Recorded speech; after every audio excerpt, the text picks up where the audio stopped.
नवरात को जब मैं न्यूज देख रहा था तो ऐसा कि इजराइल जीत गया, Israel is the king, Mossad, IDF ये बहुत अच्छे तरीके से जीत रहे हैं। बट देखिए इनके अनफॉर्चुनेट सिचुएशन क्या है, ये इजराइल मतलब किसी कंट्री की खुदा ना खास्ते ऐसी हालत हो। एक साइड में आप देखिए गाजा में हमास बैठा हुआ है, यहाँ पे वेस्ट बैंक में इनकी पैलेस्टीनियन इस्लामिक जिहाद बैठा हुआ है।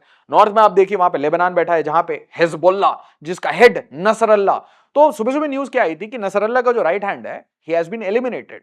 अब कहानी देखेंगे, आज शाम तक ये पता चल रहा है कि he has not been eliminated, बच गया है। अब एक चीज देखिए, ये जो इनके नॉर्दर्न बॉर्डर्स हैं, लेबनान और इजराइल के नॉर्दर्न बॉर्डर, कंटिन्यूअसली इनके बीच में टू एंड फ्रो बैटरिंग चलती रहती है एक दूसरे की। और ये बैटरिंग कब से शुरू हुई है, देखिए 7 अक्टूबर को। रेजिस्टेंस का मतलब क्या होता है? रेजिस्टेंस मतलब ये होता है मैं बहुत अच्छा एक बहुत बड़ी कंपनी बना के बैठा हूं, हमास, हिजबुल्लाह, हौतीस, और हमारा काम सिर्फ एक है, जब तक हमास लड़ाई कर रहा है तब तक मैं उसके साथ संघर्ष में कुछ कुछ हेल्प करूं। डिप्लोमेटिक सपोर्ट का मतलब ये होता है इनके शब्दों में कि जब तक हमास की लड़ाई चल रही है तब तक मैं भी बैटर करते रहूं, हूथी भी बैटर करते रहे, हिजबुल्लाह भी बैटर करते रहे। तो ये कंटिन्यूसली बैटर करते हैं। ये हमारे हिजबुल्लाह, और हिजबुल्लाह के पास ये हैं बड़े प्यारे सारे रॉकेट। और ये सारे रॉकेट कहां से आते हैं? ईरान से आते हैं। ईरान इनके एक तरीके से मदर, फादर, ब्रदर, सिस्टर सब कुछ है। तो यहां से ये जो अटैक्स आते हैं ये कहां पे आते हैं? Northern Israel. नॉर्दर्न इजराइल इस पॉइंट ऑफ टाइम में बिल्कुल खाली है, और जितनी भी फोर्सेज हैं इजराइल की वो सारी फोर्सेज आज कॉन्सेंट्रेटेड है नॉर्दर्न इजराइल पे, और धीरे धीरे विड्रॉ कर रहा है इजराइल। इसी पॉइंट ऑफ टाइम में जो मोहम्मद पेजेश्किन है, इनकी शपथ ग्रहण थी। शपथ ग्रहण समारोह में आप अपने सारे दोस्तों को बुलाते हैं, हमारे मिनिस्टर नितिन गडकरी जी भी गए हुए थे, तो वहां पे ये सारा इवेंट हो रहा था। और इवेंट होते होते इनका जैसे ही स्वेरिंग इन होता है उसके बाद क्या होता है, वहां पे तो मोसाड वहां पे एक एलिमिनेशन राउंड खेलता है और एलिमिनेट कर देता है अपनी हनिया को। तो हनिया को एलिमिनेट करना मतलब एक तरीके से हमास की जो हेड है, जो दिमाग है, मस्तक है, उसको खा जाना। किसी भी मूवमेंट को अगर आपको क्रश करना है तो जो स्ट्रेटेजिस्ट होता है उसको एलिमिनेट करना होता है।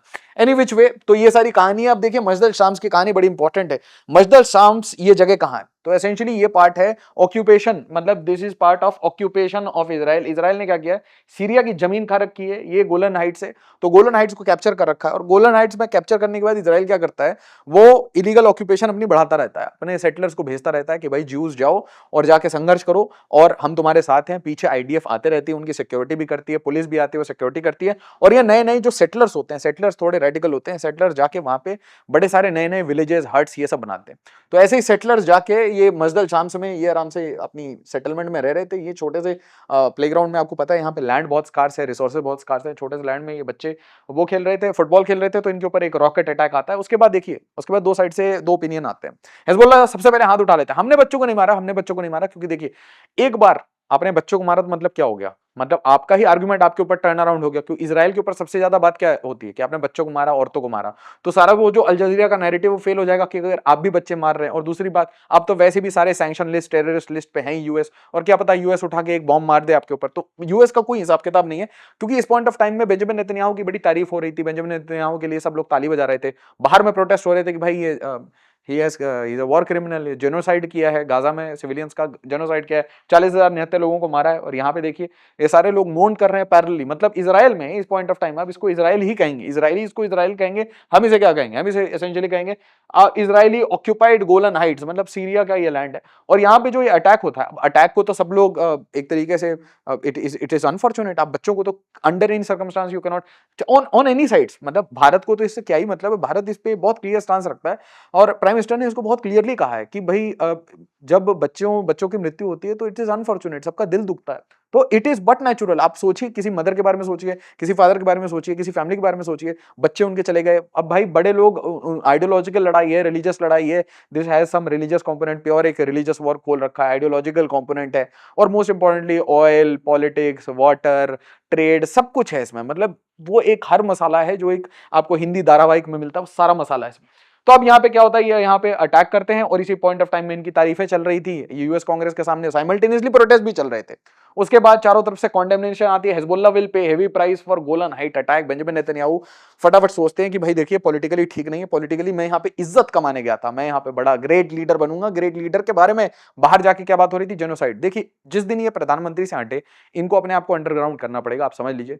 इंटरनेशनल जो मीडिया है, इंटरनेशनल जितने भी लोग हैं, मतलब across all the important powers except for US, US के अलावा जितने इंपॉर्टेंट पावर्स हैं वो इनके पीछे बिल्कुल बुरी तरीके से पड़े हुए हैं, क्योंकि कभी गाजा जेनोसाइड, कभी वॉर क्रिमिनल, और ये चीजें बहुत जल्दी खत्म नहीं होती। आईसीसी आईसीजे ने इनके ऊपर जजमेंट्स भी पास कर दिए। अगर आप सिविल सर्विसेज की प्रिपरेशन करना चाहते हैं तो मेरे पास एक इंपॉर्टेंट इन्फॉर्मेशन है, आप हमारे ऑफलाइन सेंटर पर आइए, पूसा रोड, करोल बाग, और यहाँ पे हमारे फाउंडेशन बैचेस शुरू हो रहे हैं। बेस्ट टाइम होता है फाउंडेशन बैच शुरू करने का, सिविल सर्विसेज की प्रिपरेशन करने का। 35% से ज्यादा डिस्काउंट है। और अगर आप मुखर्जी नगर के पास आते हैं तो हमारे ऑफलाइन सेंटर मुखर्जी नगर में आइए, और अगर आप उत्तर प्रदेश से हैं तो आप हमारे प्रयागराज सेंटर पे आइए और इन दिए गए नंबर्स पे फोन करिए, एक प्रोफेशनल काउंसलिंग लीजिए, गाइडेंस लीजिए, और फिर अपनी सिविल सर्विस की प्रिपरेशन शुरू करिए। तो अब यहाँ पे देखिए, ये रिमेम्बरेंस के लिए पहुंचते हैं, वहां पे भी इनके ऊपर नारे लगाए जाते हैं। उसके बाद ये वहां बोल देते हैं, इनके जो आईडीएफ के चीफ हैं वो कह देते हैं कि हिजबुल्लाह ने रेड लाइन क्रॉस कर दी। रेड लाइन क्रॉस कर दी मतलब यहाँ पे रेड लाइन एक बार हुथीज ने भी क्रॉस कर दी थी। रिसेंटली हुथीज ने क्या किया था,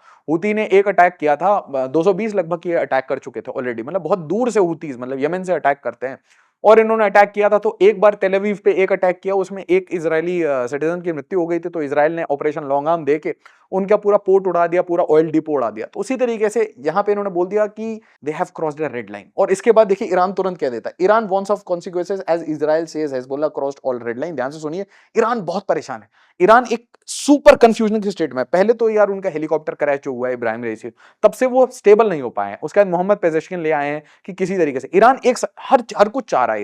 ईरान एक साइड में चाइना रशिया के साथ बैठा है बहुत आराम से खुश होकर, उसी पॉइंट ऑफ टाइम में उसको चाइना रशिया प्रेशराइज करते रहते हैं कि भाई हमास को यूज करो, हिजबुल्लाह को यूज करो, परेशान करो, मिडिल ईस्ट में वॉर कंटिन्यू रखो, ताकि वो जो रशिया यूक्रेन वॉर है उसमें व्लादिमीर पुतिन जीतते जाएं अनअपोज जीतते जाएं। तो व्लादिमीर पुतिन के तो इंटरेस्ट में है ना कि ये वॉर आगे चलते रहे। मिडिल ईस्ट की वॉर जितनी फैलेगी व्लादिमीर पुतिन उतना ज्यादा यूक्रेन कब्जा करेंगे। और उसके बाद आप देखेंगे रॉबर्ट फीको वो ऑलरेडी प्रेशर बना रहे हैं, नॉर्थ से साउथ से हर जगह से यूक्रेन के ऊपर प्रेशर है। और ये हमारे जो जेलेंस्की साहब है, टिकटॉकर साहब, इनके कुछ दिन बचे हैं, मतलब ही विल बी पोस्टिंग कि I am looking for a job on LinkedIn, ये डेफिनेटली पोस्ट करेंगे, आप देखिएगा, because he is in a crisis.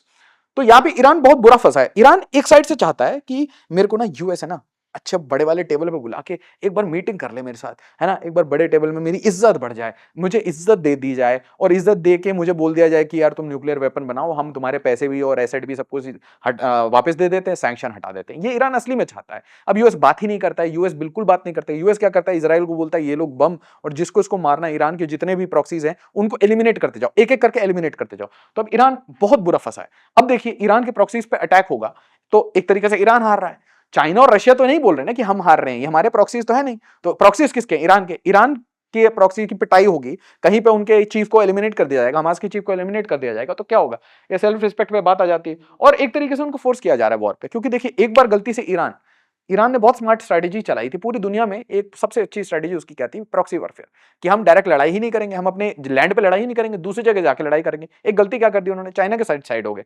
China के साथ जैसे ही आप साइड होते हैं तो चाइना आपको अलग अलग जगह मैनिपुलेट करके अलग अलग तरीके से यूज करना शुरू करता है।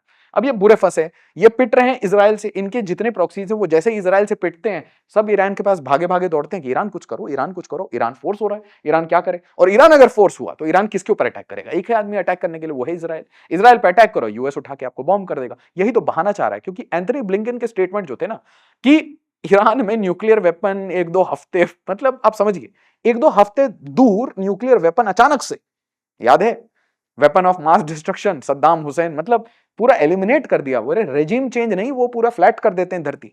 तो उसी तरीके से अगर गलती से इन्होंने बहुत ज्यादा, इनको किसी ने उत्तेजित कर दिया और इन्होंने अटैक कर दिया इजराइल पे, तो वी विल डिफेंड इजराइल। आ जाएगा वेस्ट उठा के सारे आर्म्स वेपन्स, और उनकी तो डिफेंस इंडस्ट्रियल कॉम्प्लेक्स वेट ही कर रही है। कुछ ऐसा मौका दो कि ईरान को बॉम्ब करें, बॉम्ब करने के बाद उनकी जो ऑयल कंपनीज है वो यहाँ का तेल गैस वापस से वैसे लेने लगे जैसे 1979 के इस्लामिक रेवोल्यूशन से पहले हो रहा था। तो फोर्स्ड इनटू वॉर, और ये जो इनका ये ना अवॉइड्स डायरेक्ट कॉन्फ्लिक्ट, ये फेल हो रहा है एक तरीके से। सेल्फ रिस्पेक्ट की बात आ गई। उसका देखिए हिजबुल्लाह को पहले ही समझ आ गया था मैं पिटने वाला हूं। हिजबुल्लाह न्यू कि there will be something, red line बोल दिया, आप तो स्टेटमेंट दे दी। स्टेटमेंट देने का मतलब क्या होता है, इजराइल भी ऐसे नहीं कि बिना बोले हुए आता है, कभी कभी अलार्म बजा भी देता है कि इस एरिया को खाली कर दो, मैं यहाँ पे बॉम्ब डालने वाला हूं। इतना मतलब पूरा बता देता है कि मैं आपको बर्बाद करने वाला हूं, आप लोग ये जगह खाली कर दो। अब इसी के ऊपर बहुत ज्यादा क्वेश्चनिंग की कि जब गाजा में ये ऐसे कर रहे थे तो उस टाइम में ये सिविलियन एरिया पे भी टारगेट करते हैं, और वैसे ही क्वेश्चन इनके ऊपर ये फियर था हिजबुल्लाह को कि ये वापस से सिविलियन एरिया को टारगेट करेंगे, सिविलियंस मारे जाएंगे, और सिविलियंस मारे जाएंगे, हताहत होंगे, तो फिर से वही एक तरीके से वॉर शुरू करने की एक प्रेशर हो जाएगी। मान लीजिए इजराइल इस पे अटैक करता है, 20 लोग मारे जाते हैं, तो ये जो हिजबुल्लाह इसके ऊपर वही वाला प्रेशर होगा कि वापस से मुझे वॉर में लड़ना है। और जैसे ही ये प्रेशर आएगा हिजबुल्लाह पे, हिजबुल्लाह अपने पापा को बोलेगा पापा मेरे को वॉर में जाना ही है। अब देखिए यहाँ पे पॉलिटिकल जो डिमांड है वो ये है कि मुझे वॉर में जाना है। तो पापा बोलेंगे बेटा ठीक है तुम चले जाओ वॉर में। अब मान लीजिए उसमें बैटरिंग करना शुरू कर देता है इजराइल, बहुत अच्छे से बैटर करने लगता है हिजबुल्लाह को, जबकि हिजबुल्लाह सबसे स्ट्रांग है। गलती से मान लीजिए इजराइल अच्छे से बैटरिंग करना शुरू कर देता है, तो फिर ईरान को कूदना पड़ेगा। ईरान कूदा तो यूएस को कूदना पड़ेगा, और यूएस कूद गया ईरान पे। तो ऐसा तो है नहीं ना कि व्लादिमीर पुतिन और चाइना जाके उनकी जमीन पे अपने सोल्जर्स उतार के तो नहीं, क्योंकि आपको ये भी पता होना चाहिए कि चाइना के सोल्जर्स कहीं पे भी बैटर्ड हार्डन नहीं है। The best thing that China can do today is वो पैसा दे सकता है कि भाई ये लो $2 बिलियन और लड़ाई करो, एक्सेस रेजिस्टेंस को चलाते रहो, क्योंकि चाइना के इंटरेस्ट में है जितनी मिडिल ईस्ट में कॉन्फ्लिक्ट हो, ध्यान से समझिएगा, जितना मिडिल ईस्ट में कॉन्फ्लिक्ट हो उतना साउथ चाइना सी आराम से चलेगा, उतना चाइना आराम से मैन्युफैक्चर कर पाएगा, उतनी शांति से चाइना ग्रो कर पाएगा। उसी तरीके से मिडिल ईस्ट में जितनी वॉर हो उतना ही फायदा है व्लादिमीर पुतिन का, ताकि वो ये ज़ेलेंस्की का पुतला बना दे एकदम, और पुतला बना के फूके। तो ये बेरूट पे अब ये क्या करते हैं, इजराइल अटैक करता है बेरूट पे, बेरूट के बीचों बीच अटैक करता है, और यहां पे ये इनके ऊपर फौद शुकर, ये Fuad Shukr basically he was the head of Hezbollah, ये राइट हैंड थे नसरल्लाह के, और ही इनके ऊपर $5 मिलियन का ऑलरेडी बाउंटी है। मतलब समझिए 1983 में इन्होंने यूएस के ऊपर एक सबसे बड़ा अटैक किया था। मतलब ऐसा मिडिल ईस्ट में कभी यूएस की बेइज्जती नहीं हुई थी। लगभग 200 से ज्यादा US personnel they were dead इनके अटैक के कारण। दूसरा, he was also responsible for fighting against the Assad. पूरी जो ये रेजिम है, मतलब they are essentially part of what, they are part of the Iranian network. तो ईरान के जो भी प्रॉक्सीज हैं बशर अल असद, तो बशर अल असद के साथ ये काम करते हुए आए हैं। ना अब सडनली एक खबर क्या आती है, ये जो एलिमिनेशन की खबर, सुबह से सेलिब्रेशन हो रही थी कि वाओ मोसाड और इजराइल ने बहुत अच्छा एलिमिनेशन किया। वो एलिमिनेशन ऐसा नहीं है। अल जजीरा जब कुछ कहे तो मतलब थोड़ा फैक्ट तो होता है, ढूंढ के लाते हैं। बिल्कुल अरब इनके जो नेटवर्क्स हैं वैसे किसी के नहीं है।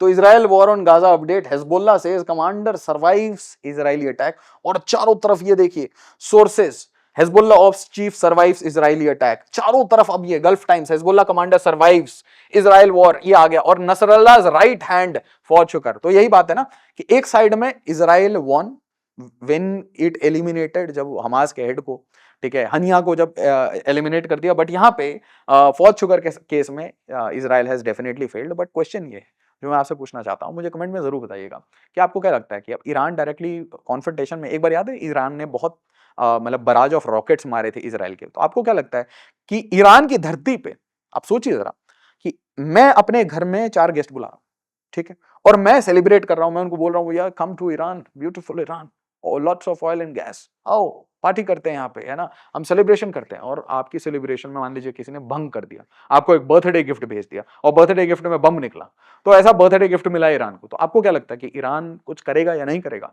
Iran is being forced into war, ये मुझे लगता है कि Iran will have to retaliate. अब रिटेलिएट वो किस पे करेगा? इजराइल ने तो प्रॉक्सी क्रिएट नहीं किए, तो या तो वो इजराइल पे अटैक करेगा या यूएस के ऊपर अटैक करेगा। अब दोनों के ऊपर डायरेक्ट अटैक नहीं करेगा, तो हो सकता है इनके एम्बेसीज, कॉन्सुलेट इसके ऊपर अटैक करे, या ऐसा हो सकता है कि बराज ऑफ रॉकेट एक साथ हमास, हिजबुल्लाह, होती प्लस ईरान एक साथ आए। और अगर ये होता है, इफ दे ट्राई दिस, तो उस दिन ये लिख के ले लीजिएगा, उस दिन यूएस ईरान के ऊपर बॉम्बिंग शुरू कर देगा। इस वीडियो को ज्यादा से ज्यादा शेयर करिएगा, लाइक करिएगा, सब्सक्राइब करिएगा to the channel Connecting Dots, और मुझे बताइएगा किन और टॉपिक्स पे आपको ऐसी वीडियो चाहिए। थैंक यू सो मच, जय हिंद।